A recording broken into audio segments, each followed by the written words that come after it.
Hi FPL managers, welcome back to the channel. It's the Red Man FPL. So much talking points in this video, guys, and especially when we cover game week 9 and all the things that happened. I'll say it's probably the worst game week. Is taking the mantle from game week 5. This game week we saw the most captain player blank, the most transferred in player blank. A lot of outfit players didn't really return points, and matter of fact in my team I only had SENESI as the outfit player returning points, and it was a blank from the rest of the team. On the bench was over 17 points for the second game week running. But guys, I'm not gonna panic because I've still got my plans, my chips to use, and my chip plans still right there looking a lot more clearer, and I'm going to explain exactly what I intend to do for the coming game weeks. Guys, these are interesting times. A lot of you have used your chips. It might become a headache for you, and if you're not able to play like a white card and get a decent team for the good game weeks coming up around game week 12 to 17 for a very strong sides, like for the strong sides like Arsenal, Man City, you know, good teams with good fixture run, you know. So guys, you don't want to miss out on that. So if you don't have chips, start saving up on your transfer. So guys, quick look on my screen. This is what my default team should actually look like for game week 10. So I've got Ryan Go, Diouf, I've got SENESI, I've got Pedro Porro in the defense. In the midfield is SAKA, Dye, I've got Ismail Assar, I've got quite a few players there in the midfield. As you can see, I've got Dewsbury Hall. I still fancy him in my team. João Pedro in the attack, Erling Haaland, and of course Esteve, Konza, Calvert-Lewin, DRAFTS. So last game week, for some reason, Pedro Porro decided to come back with a clean sheet and 11 points, and Konza, I didn't expect that, came back with 8 points. So guys, we lost that on the bench, similar to the previous game week, losing over 18 points on the bench. So it was 30 points in total. Guys, horrible season I'm having, but I will take it on the chin. I've chose to hold on to my chips, and guys, I think I'm gonna capitalize at the right time. So that's it on the bench. Over 17 points for the second game week running.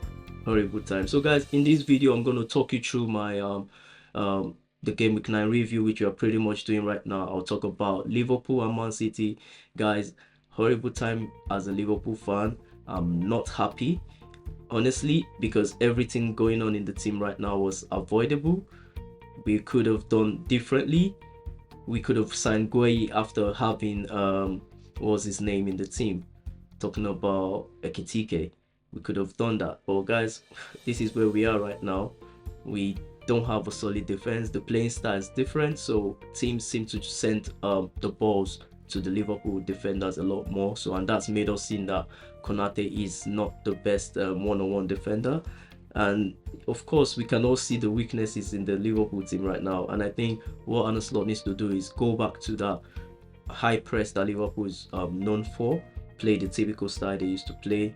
And of course, he should as well look at working on the fitness of these players, because Alexander Isak is not a player that's going to play the high press for him. So maybe he needs more fitness to be able to play that role. This was why I was really happy with having maybe an Ekitike and Nunes. I didn't really care about having Isak in the team. But anyway, we are where we are right now as Liverpool fans. Hopefully we can scale through and come out flying at the end of the season. You know, guys, what's happening this season so far tells you it could go either ways. I mean, Man City losing last game week against a Villa side that haven't had a good start to the season. Who would have expected that? So, well, I would say fingers crossed, if Liverpool can get things right, win the next couple of games, 5-6 games, have a good run, we do have a chance, because teams like Arsenal, Man City are still going to drop games. They're still going to drop points. So it's that kind of season, guys. I'm not panicking. I'm not worried. So guys, back to FPL. So I'm going to talk about my game week 10 team transfer, which I've done. I'm talking about that right away, because you can see already I've introduced another player. There's an Arsenal defender right now, plus an Arsenal goalkeeper, which we already had anyway. So I'm going to show you my also game week 10 wildcard draft. For those of you that fancy a wildcard draft this game week, I'll show you the best teams you can go for. But guys, talking about that, and I'm also going to talk about my captaincy for game week 10. But back to talking about the wildcard drafts, which I will show you in this video. I think, guys, the best wildcard drafts for game week 10 would prevent you from investing in the team for game week 12 upwards, which is a good time to target the big teams like I mentioned earlier in the video, talking about Liverpool, Manchester City, that have got a good run of games from game week 12 to 17, you know. So wildcarding right now prevents us from having those crop of players, because why? Manchester City do play Liverpool in the near future, so I think it's just not a good time to have both players from both teams, because obviously if you wildcard now, I would say you should invest more on Man City and Liverpool players. So for me, it's gonna stop me from playing a wildcard this game week. I want to hold on until game week 12.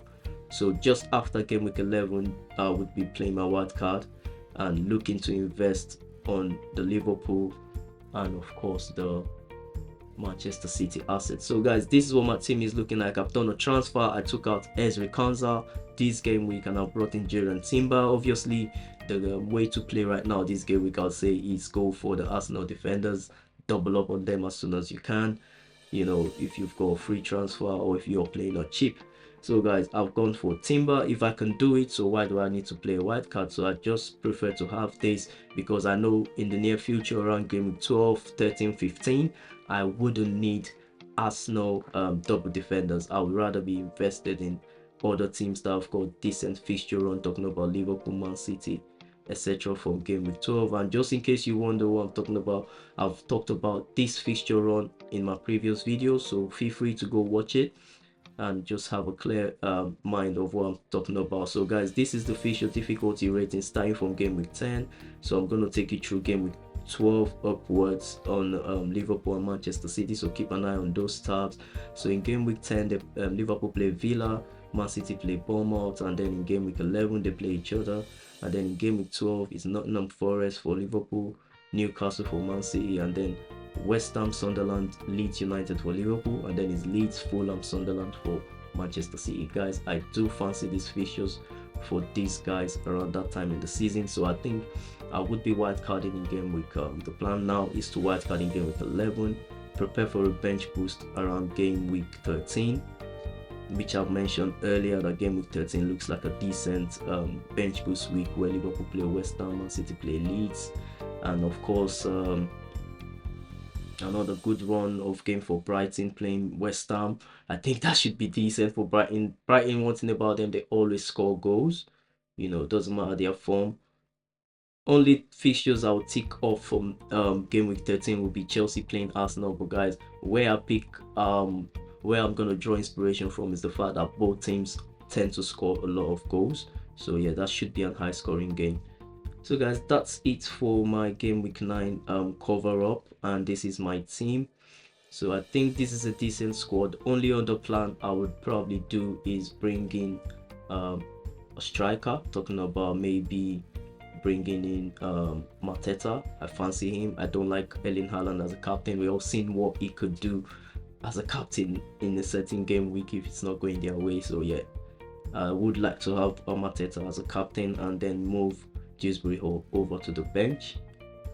So now guys, I'll just talk about my wildcard drafts teams for game week 10 for those of you that are gonna be on the wildcard. So keep it locked. Alright guys, thanks for staying locked in, and guys, if you've gotten to this point in the video, kindly give us a subscription, subscribe to the channel. It's free of charge. Kindly encourage your boy. We dishing out that information every game week, guys. Yeah, my team is not doing pretty good, but I'm sure I'm guiding a lot of managers. I'm getting good reviews or good responses on my TikTok, so I believe, guys, this is the place to be. So guys, straight back to FPL. I've put up a wildcard draft for people that want to hit the button in game week 10. So guys, and I'm going to explain further why I think it's not a decent game week for I personally to wildcard, because it prevents me from going all in on the people I've got in mind. I've showed you already the fixture difficulty ratings, talking about Liverpool having decent run of games and Man City, which I would love to invest a lot more on those teams in the near future.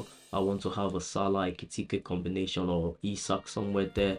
I want to have maybe a Van Dijk, you know, a Gakpo. So guys, these team plans would come true. These draft teams would be put together in the near future. But I think if I do that draft, wildcard draft in game week 10, it's gonna prevent me from doing that, because a wildcard draft right now simply says a Bomo is a better player than having a Mohamed Salah, because Salah is still going in the near future. He's got Man City to play, and I think Aston Villa. So it says, for me, I combined this team together. I made up this team on the draft. I prefer to have an Mbumo in my team. His next 5-6 run of games are lovely. You know, I like to still keep my Ismail Assar. He's in my original team, and I would like to have him on the draft. Same goes for Mateta. He's someone else I've been introduced in the team. They've got Brentford, Brighton, Wolverhampton, Man United, Burnley, Fulham. And guys, this looks like a good 6 games that Mateta could get at least returns in 4 of those 6 games. And then talking about looking at my bench, I've got Richards, I've got Senesi. So do not worry about Haven being in the team. He's not necessarily part of the plan. He does come off the bench for Man United, so I do fancy having him as my 5th cheap striker, or whatever you want to call it. So I still keep Senesi for his DEFCON returns and everything. Guys, I fancy this team a lot. I do like this team a lot. I mean, it's a team that gives you benching headache every game week. So imagine having this team for game week 10. You try to, you know, mix up these guys together. You put, maybe you can even decide to play SENESI against Man City. Who knows? They could keep a clean sheet. Of course they could. You know, things like that. So guys, this is draft 1, wildcard draft 1, and yeah, the reasons, like I mentioned already, is because these are the best teams to go for the next couple of game weeks.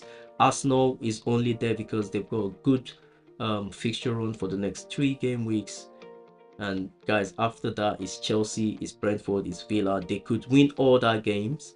They could also win the Spurs game, but I'll just rather play safe and go all in for the Liverpool and the Man City players for the near future. Of course, that's for a bench boost team as well. So I might, you know, mix up a little bit of 1 or 2 Arsenal players on it, but I feel it's better to hold on until game week 11 or 12, and yeah, then I'm gonna show that team on the white card. So guys, this is the place to be. Keep it locked on the channel if you want to see those teams.